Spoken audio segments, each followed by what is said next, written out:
الحمد لله نحمده ونستعينه ونستغفره ونؤمن به ونتوكل عليه ونعوذ بالله من شرور أنفسنا ومن سيئات أعمالنا من يهده الله فلا مضل له ومن يضلل فلا هادي له وأشهد أن لا إله إلا الله وأشهد أن محمدا عبده ورسوله أما بعد فإن خير الحديث كتاب الله وخير الهدي هدي محمد صلى الله عليه وسلم وشر الأمور محدثاتها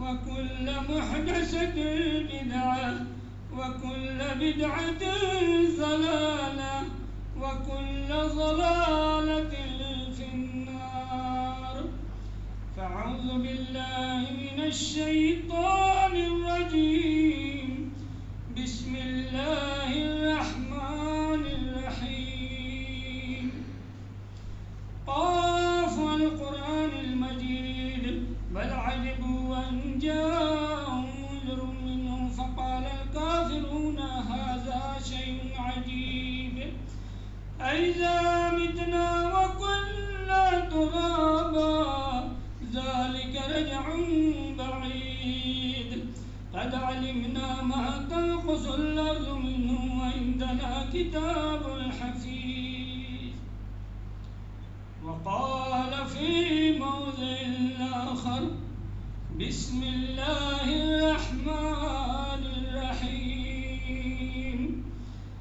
الذين ينفقون في السراء والضراء والكاظمين الغيظ والعافين عن الناس والله يحب المحسنين.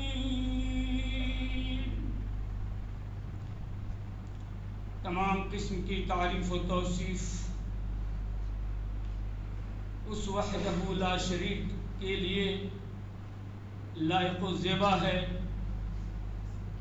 جس نے ہم تمام لوگوں کو امت محمدیہ میں پیدا کیا. یہ وہ امت محمدیہ ہے جس میں پیدا ہونے کے لیے بڑے بڑے اولو العزم رسولوں نے دعائیں مانگی تھی. یہ اللہ تعالیٰ کا بڑا فضل و کرم ہے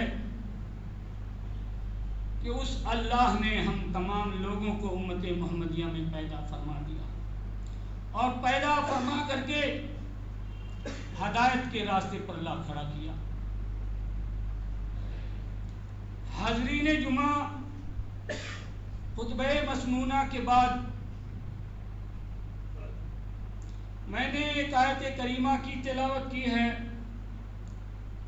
اللہ تعالیٰ اس کے اندر یہ بیان فرماتے ہیں کہ الذین ينفقون فی السراء والضراء والکاظمین الغیظ والعافین عن الناس واللہ یحب المحسنین. وہ لوگ جو تنگی کے عالم میں ضروریات اسلام میں خرچ کرتے ہیں اور وہ لوگ جو مالداری کے عالم میں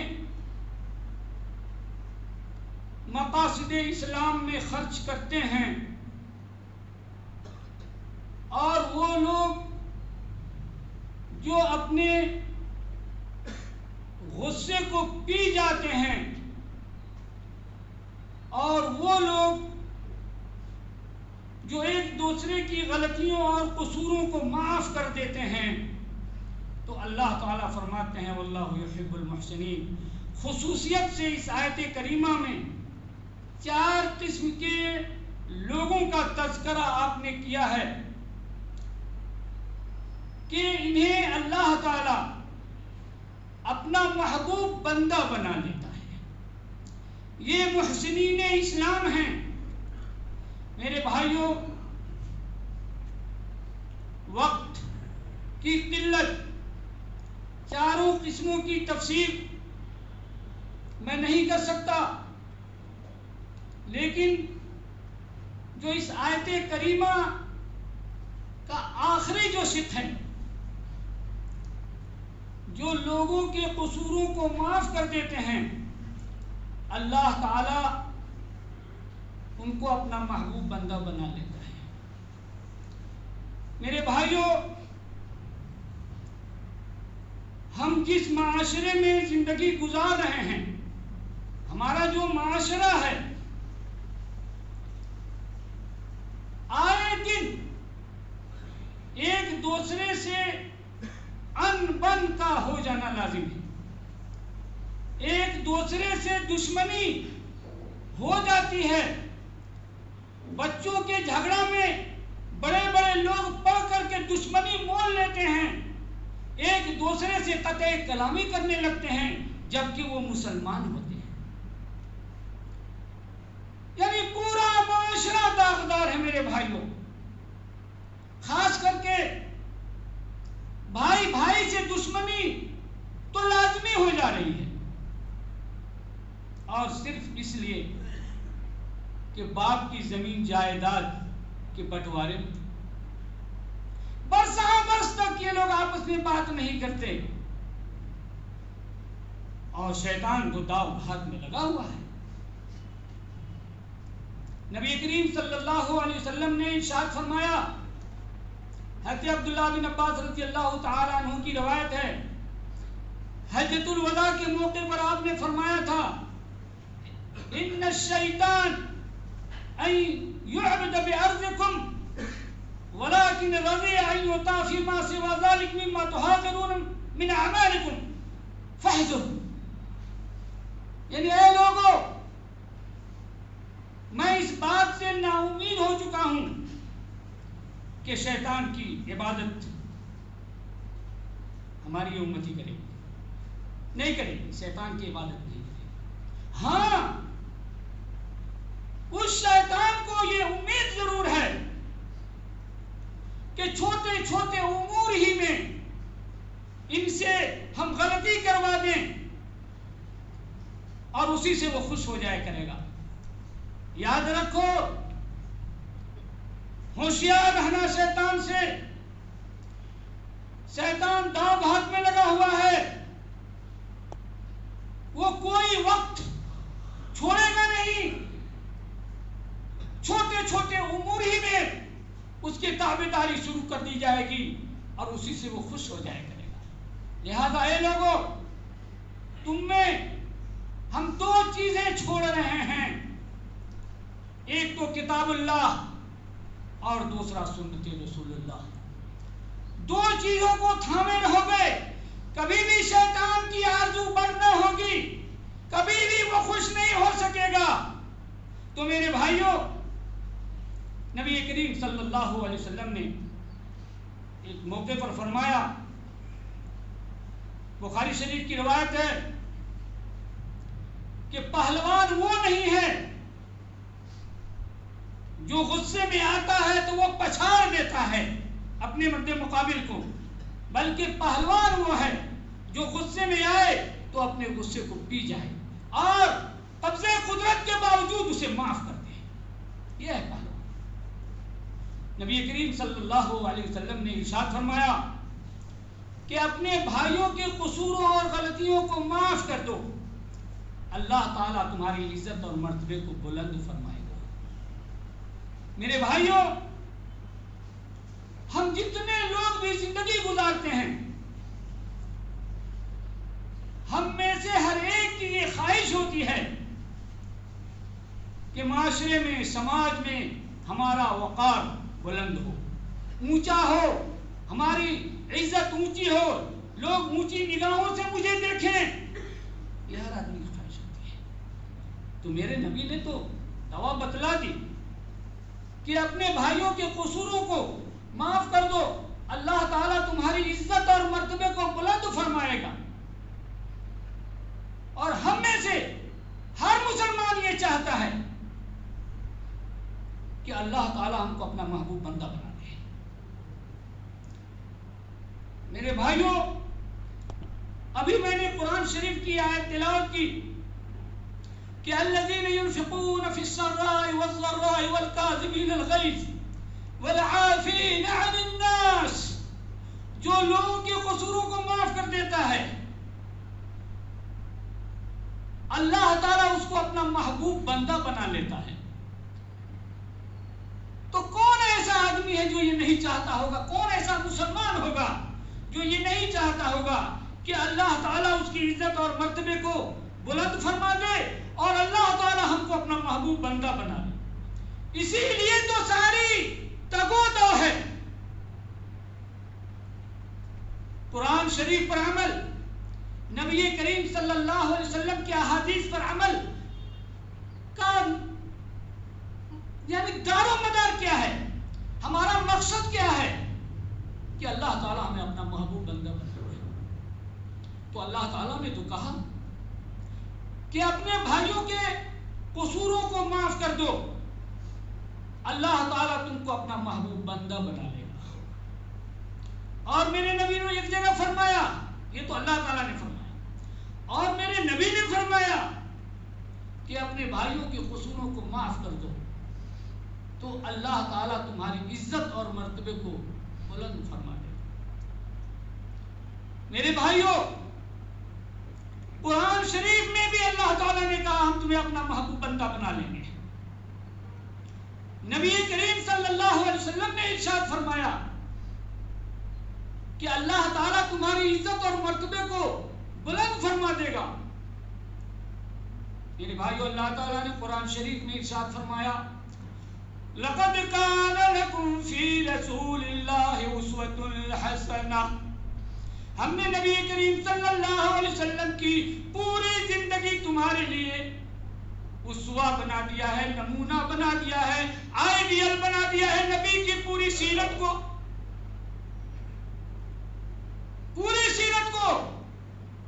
اللہ تعالیٰ نے ہمارے لیے اسوہ اور نمونہ سانچہ بنا دیا ہے۔ لہذا ہمیں آپ کی زندگی میں ڈھلنا چاہیے، ڈھلیں گے تب جا کر کے نکھار پیدا ہوگی۔ اللہ تعالیٰ نے قرآن شریف میں فرمایا وَمَا آتَاكُمُ الرَّسُولُ فَخُذُوهُ وَمَا نَهَاكُمْ عَنْهُ فَانْتَهُوا، رسول تم کو جو کچھ دے اس کے اوپر عمل کر جاؤ، اور جس چیز سے روکے اس سے رک جاؤ۔ میرے بھائیوں، آج سے 1550 برس پہلے کی ناپید تاریخ کی ورگردانی کریں اور ان پانیہ نشی قوموں کے کردار کو بنظر غائب دیکھیں تو آشکارا ہو جائے گا کہ ان میں قمار بازی، مینوسی، قساوت، سنگ دلی و مخرفات، بغض و حسد، غرضے کے ہر طرح کی وحشیانہ فطرت عام تھی۔ انہیں ضلالت و گمراہی کی مسموم ہوا اپنے لپیٹ میں لیے ہوئے تھی، وہ قارب الذلت میں گر چکے تھے۔ لیکن جب ان لوگوں نے نبی کریم صلی اللہ علیہ وسلم کے نقش قدم پر چلنا شروع کیا، وَمَا آتَاكُمُ الرَّسُولُ، جو کچھ رسول تم کو دے اسے لے لو۔ لہذا صحابہ نے نبی کریم صلی اللہ علیہ وسلم کو اپنا آئیڈیل بنا کر کے، نمونہ بنا کر کے، سانچہ بنا کر کے جس طریقے سے وہ چلتے تھے ویسے ہی چلنے لگے۔ جس طرح معاشرے میں زندگی آپ نے گزاری ویسے ہی صحابہ نے زندگی گزاری۔ میرے بھائیوں، 50 سال کے عرصے میں آدھی دنیا کو فتح کر ڈالا تھا۔ وہ کون سی قوت اور طاقت تھی؟ صرف نبی کریم صلی اللہ علیہ وسلم کی سنتوں پر عمل کرنے کی وجہ سے۔ ہم نے آپ کے ہر ایک نقش قدم پر چلنا شروع کر دیا تو پھر یکسر ہماری زندگی بدل گئی میرے بھائیوں۔ اس لیے میں آپ کو یہ کہنا چاہتا ہوں کہ ابھی جو قرآن شریف کی ایک آیت کی تلاوت کی گئی ہے کہ اپنے بھائیوں کے قصوروں کو معاف کر دو تو اللہ تعالیٰ تم کو اپنا محبوب بندہ بنا لے گا، نبی کریم صلی اللہ علیہ وسلم نے ارشاد فرمایا کہ اپنے بھائیوں کے قصوروں کو معاف کر دو تو اللہ تعالیٰ تمہاری عزت اور مرتبے کو بلند فرمائے گا۔ اللہ تعالیٰ نے کہا کہ ہم نے نبی کو تمہارے لیے آئیڈیل بنا دیا ہے۔ اللہ تعالیٰ نے فرمایا کہ وَمَا أَتَاكُمُ الرَّسُولُ فَخُذُوهُ، رسول تم کو جو کچھ دے اسے لے لو۔ میرے بھائیوں، میرے رسول نے معاشرہ میں ایک گوشہ جو یہ ہے کہ ایک دوسرے سے انبن کا ہو جانا لازم ہے، ایک دوسرے سے ٹکرا جانا لازم ہے، انسان ہیں، غلطیاں ہوتی رہتی ہیں بھائیوں، تو پھر اس کا حل کیا ہے؟ اس کا حل یہ ہے کہ ہم نبی کریم صلی اللہ علیہ وسلم کی زندگی میں دیکھیں کہ ایسا جب موڑ آ جاتا تھا اور اس قسم کی غلطیاں ہو جاتی تھیں تو میرے نبی نے کیا فرمایا؟ میرے نبی نے فرمایا اپنے بھائیوں کے قصوروں کو معاف کرو۔ کون ایسا اس میں دودھ کا دھلا ہوا انسان ہے جس کو ایک دوسرے سے دشمنی نہ ہوگی؟ اور وہ دشمنی لیے ہوئے چل رہے ہیں۔ کاروبار میں آپس میں لوگ تو میں کر کے دشمنی کر لیتے ہیں۔ باپ کے جائیداد کے بٹوارہ میں اپنا کوئی مال نہیں ہے، اس میں اپنے بھائیوں سے اس طریقے سے ناراض ہو جاتے ہیں کہ جان کے دشمن بن جاتے ہیں۔ میرے بھائیوں، ارے فلاں آدمی نہیں میں اسے بات نہیں کرتا۔ کیوں نہیں کرتا؟ آپ مسلمان ہیں، میرے نبی نے تو کہا اپنے بھائیوں کے قصوروں کو معاف کر دو۔ تم نہیں چاہتے کہ اللہ تعالیٰ تمہاری عزت اور مرتبے کو بلند فرمائے؟ اور میرے نبی نے صرف کہا ہی نہیں بلکہ عمل کر کے دکھلا دیا۔ جب سیرت کی کتابوں کا مطالعہ کیا جاتا ہے میرے بھائیوں، آپ کی پوری زندگی ایک دوسرے کو کس طریقے سے معاف کیا جاتا ہے، آپ نے معاف کیا۔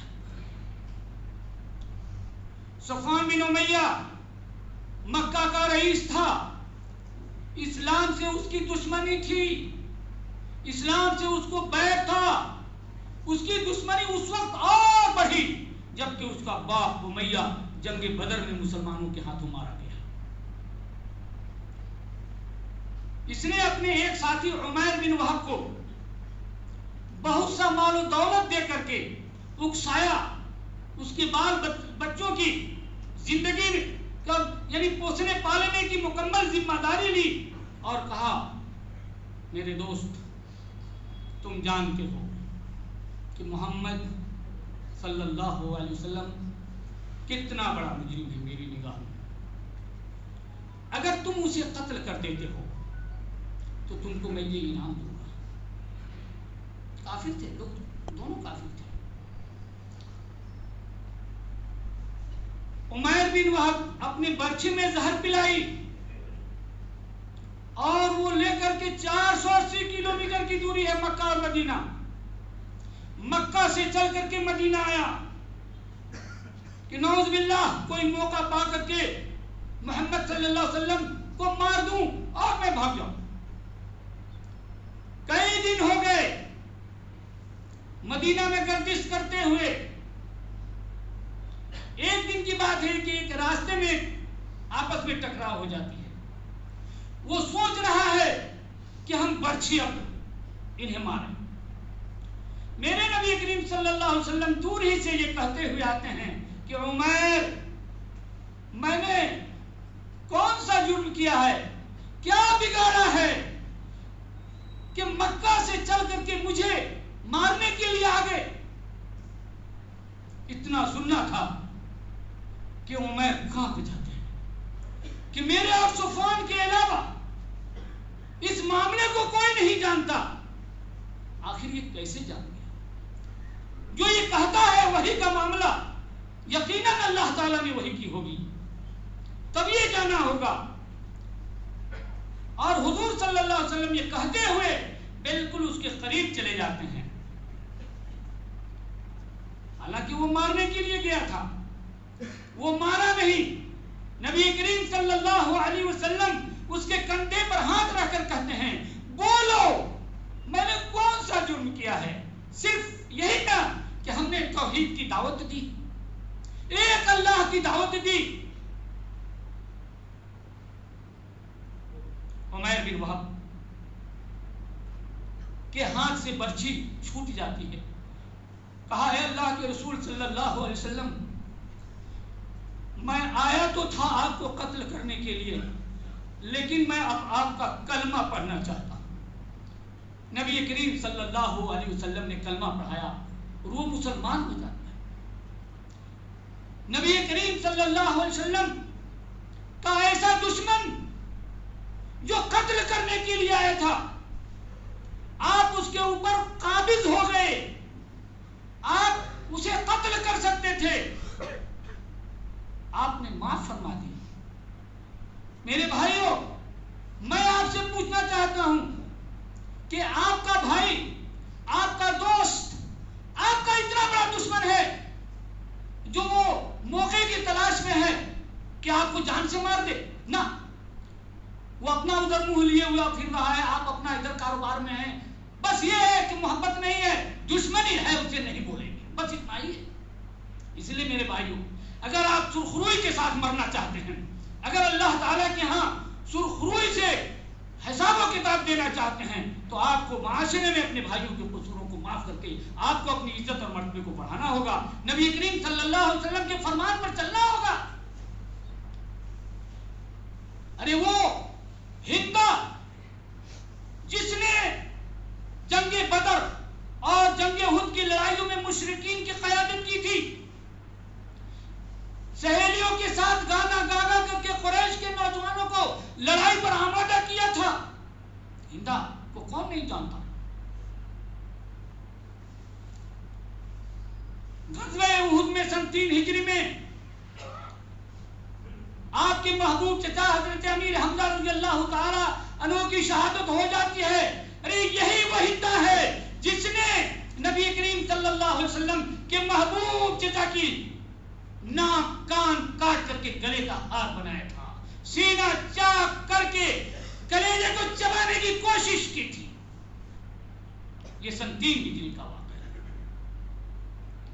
لیکن آئیے صرف 5 سال کے بعد سن 8 ہجری میں مسلمان مکہ میں فاتحانہ داخل ہوتے ہیں. نبی کریم صلی اللہ علیہ وسلم کے ساتھ 10,000 مجاہدین کا قافلہ ہے. وہ ہندا جان گئی ہے. کیوں کہ جنگ بدر میں بھی مکہ سے مشرکین کی قیادت کرتے ہوئے گئی تھی, جنگ احد میں, جنگ خندق میں مشرکین کی قیادت کی تھی, گانا گانا کر کے قریش کے نوجوانوں کو لڑائی پر آمادہ کیا تھا. اس کا ہر جرم اس کی قتل کی اجازت دیتا تھا. نبی کریم صلی اللہ علیہ وسلم کے پاس نقاب اوڑھ کر کے آتی ہے. میرے بھائیوں ایک چیز میں بتلا دینا چاہتا ہوں کہ شہادت ایک عظیم مرتبے کی چیز ہے.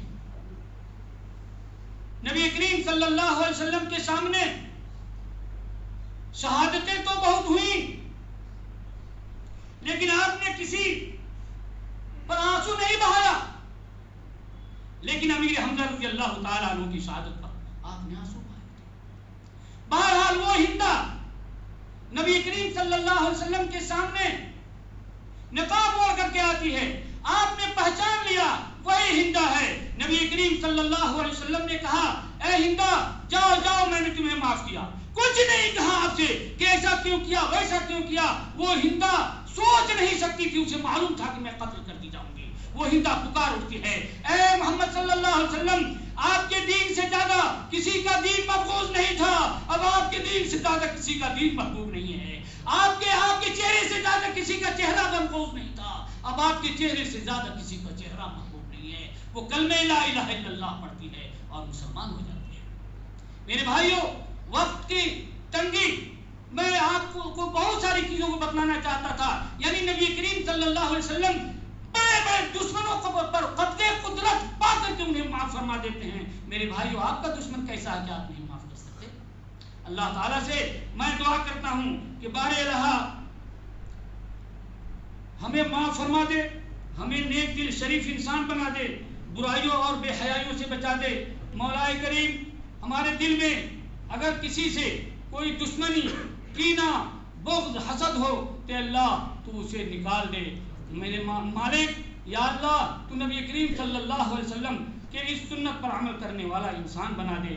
بارک اللہ لنا ولکم فی القرآن العظیم ونفعنا وإیاکم بالآیات والذکر الحکیم، انہ تعالی جواد کریم ولکم